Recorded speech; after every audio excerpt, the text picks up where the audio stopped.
Hey there, extraordinary thinkers. Travathan here. Well, we are about to do video number 11 on the 12 things that you can do, tips and tricks to make yourself happier. So if you have not watched any of this series yet, I'm going to suggest that go ahead and watch this one right now, but then when this is done, go back to video 1 of this happiness series and start watching, because really that's where you're going to get the highest value out of these videos.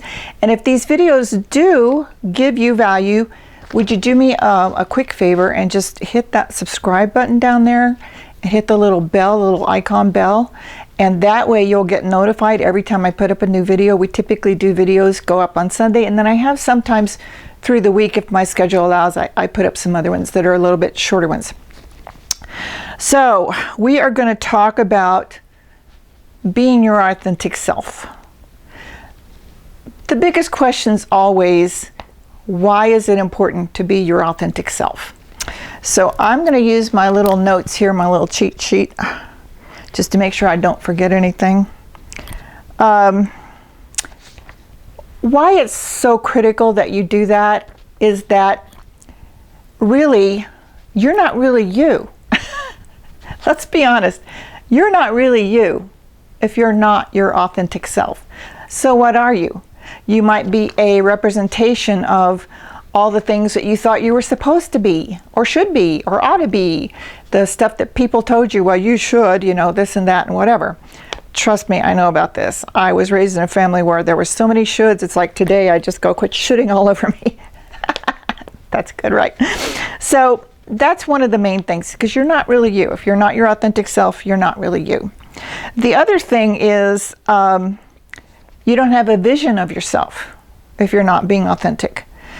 When you are being authentic, it's sort of like unconsciously, kind of automatically, you end up with a vision of yourself. So you kind of know who you are and what you're about and what you're up to and where you're going and where you've been and all that kind of stuff. So that's pretty important. The other part of this is to remember we're all like snowflakes. We're all individual. There's no two of us that are exactly the same. So when you are being your authentic self, you are adding something into the mix. You are adding something into the variety of life. You are putting out something new, different, spectacular, wonderful, extraordinary into the world. And on that note, if you do not know or understand how extraordinary you truly are, I really am going to suggest that you grab, see if I can get this up where you can see it, my latest book, Loved Beyond Compare, 10 Powerful Birthrights of Your Great Unlimited Extraordinary Self. So my goal is to help you to understand how truly extraordinary you are, and not only to help you understand that, but to help you own it, integrate it into your system. So there is, with that book, sorry, I have to keep bending down to get this stuff. There is a companion journal, which will help you journal out the things you learn in this book. And then there's also a manifestation planner, because we do talk a lot in that book about manifestation and how it works and all that sort of thing. So I want to tell you like a quick little story. This isn't going to be a long video, so hang in here with me. So if you've watched some of my videos, you may already know, when I was younger, I was not my authentic self. I was just this combination of what I thought I was supposed to be. I was a preacher's daughter and preacher's granddaughter, and being a preacher's daughter in a small town in Missouri, if I blew my nose, everybody on the block knew it, and even out into the country, people knew what I was doing. So I had to sort of be very careful about who I was and everything about me. Because the preacher's daughters, my sister and I, were probably the most, what would you call, monitored girls in town. So there wasn't a lot we could get away with. And I know, you know, I kind of tried to keep it, you know, mellow. I think my sister kind of stretched the limits a lot. So people would say, oh, you know, is that your sister's? Like, trying to think about that one. So I was also the black sheep of my family, so you'll see a video about that on here. And so that meant I had to be even more careful, because no matter what I said or did or anything, I was pretty much criticized for it. Even stuff I didn't do, I got criticized for. Conversations I supposedly had that I never had, I got criticized for. So it meant I had to be super careful. And when I did leave home, and I was on my own, I was in California, I was with my mother, which I didn't really know her very well. But within being in the framework of being there for a couple of days, maybe 3 days, we ended up in a conversation. And she said, boy, you just really like fit right into the family there. You're like the mold. And I said, no, not really. That's just what I had to do, kind of like to get by, to be okay, to sleep at night. And she said, you know, I studied a little psychology. I was 15 at the time. She said, I studied a little psychology, and one of the things I learned, the most important thing that I learned is be yourself. Whatever that is, be yourself. Be yourself. Be yourself. So she took a piece of paper with a piece of tape. We didn't have sticky notes at the time. And she wrote, be yourself, and stuck it on the bathroom mirror so that I saw it every day before I went to school or I went out into the world to do anything. And as time went on, I really started to investigate, what is that? What is being myself? I don't even know what that is. And I started to sort of, like how you would try on a pair of shoes, I would like try on different things. That kind of backfired on me because I'm 66, I'm still being judged for some of those things. That didn't work out too well. But it was important for me to do it. So I would, like, say, try different styles of clothes, or I would do a different thing with my hair, which I still do today. I wear wigs and things and put chalk in my hair and all kinds of stuff for the fun of it. But at that time, there was this expectation that, you know, you sort of pick a lane and stay in it. And that's good once you know what lane you're supposed to be in. But it's not so good when you don't know what lane you want to be in. So there, did you notice I said should and want? Two very different things there. I had to figure out what I wanted to be, who I wanted to be. What I did know is I did not want to be as limited as I was being. I didn't want to be as limited as I was told to be growing up. Don't rock the boat.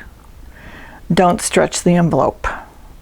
Don't speak out too much. Don't stand out too much. Sit down, shut up, blah, blah, blah. I knew those things weren't going to work for me. So what I realized was, my spirit was that I was a rebel. Now that was hard for me to face, but I did have to face that. I also had to face that that was my nature. Not just my spirit, but my nature was that. And I had suppressed that and squashed that down to such a degree that there was a time at which I didn't even know what I liked.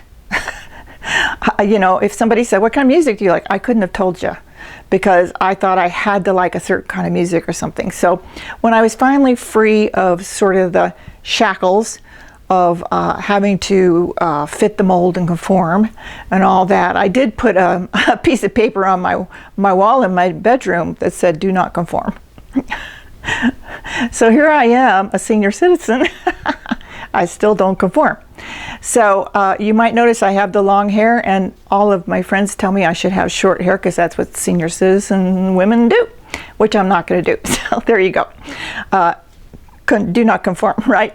So not only did I realize that I was a rebel, but I realized that, you know, I was also a Renaissance person.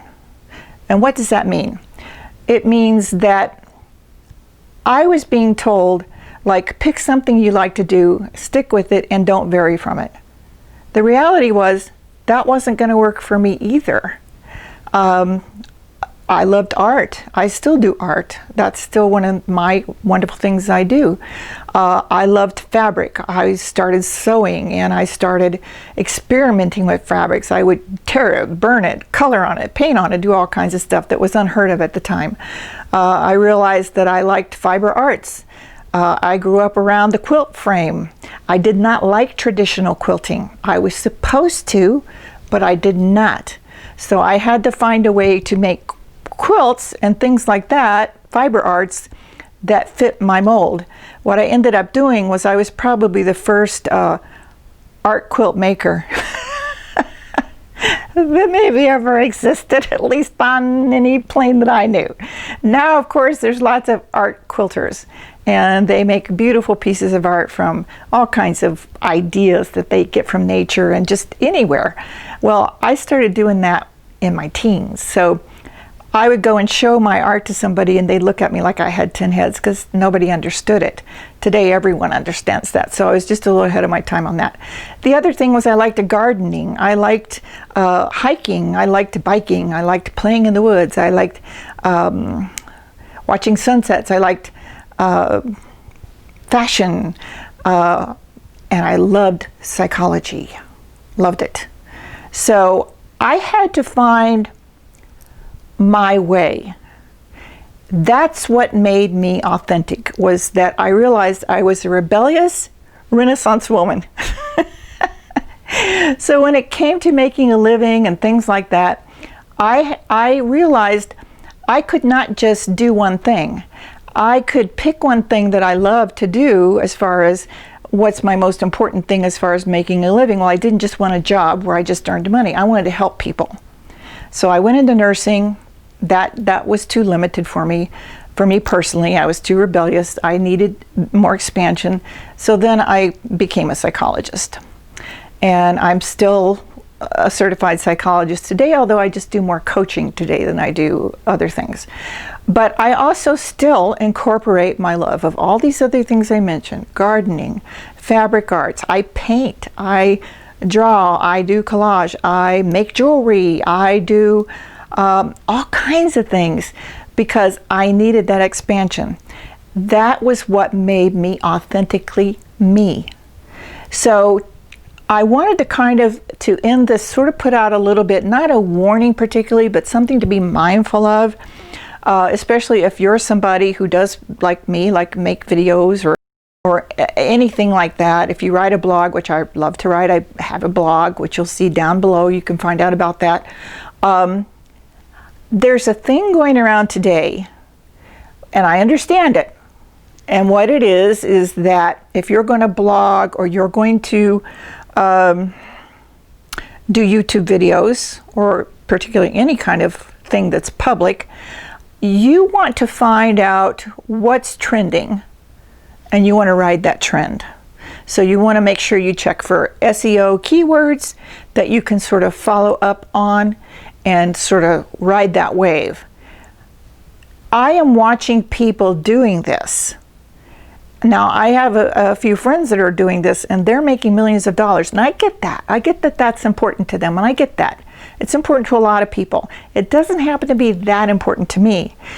What is more important to me is that I don't get myself in a situation where my life making videos or writing blogs or anything like that becomes about following some wave, following some trend, finding out what's popular, and then doing that.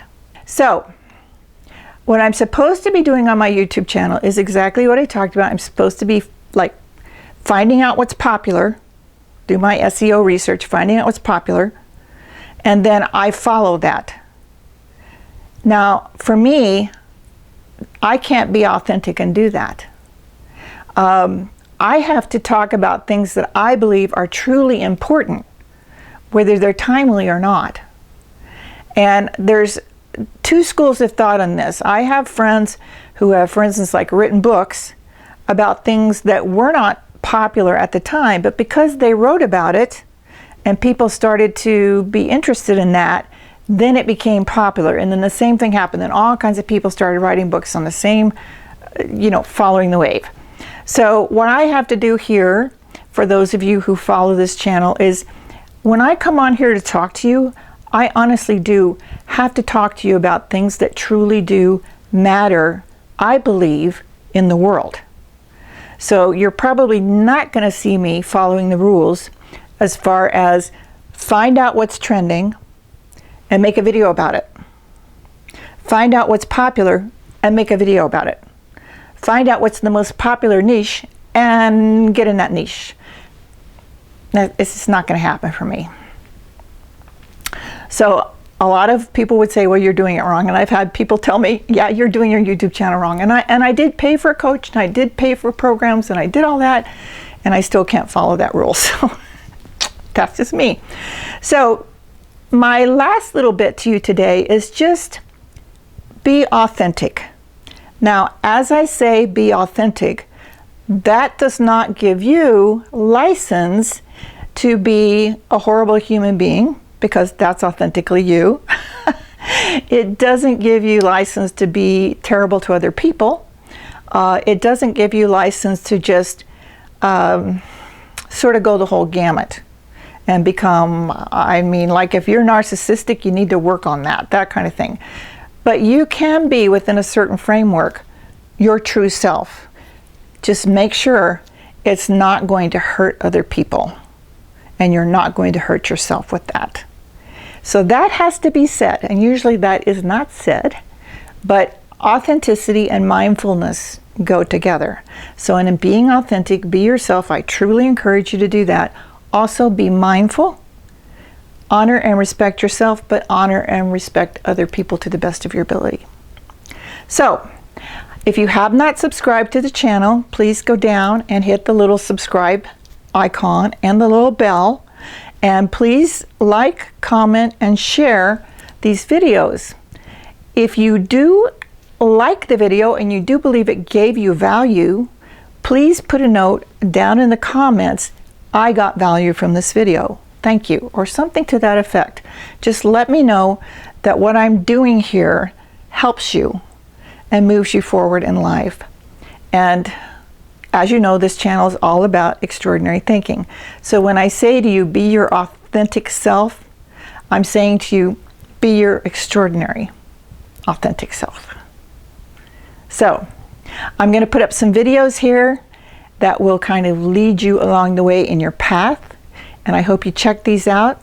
And like I said, if you have not watched this whole series yet, go back to number 1 and start there, and just, you know, get some wine or a cup of tea or something, and just sit there and just sort of binge watch till you get back up to this point, so that you get a sense of the whole series. So till next time, Travathan. Bye.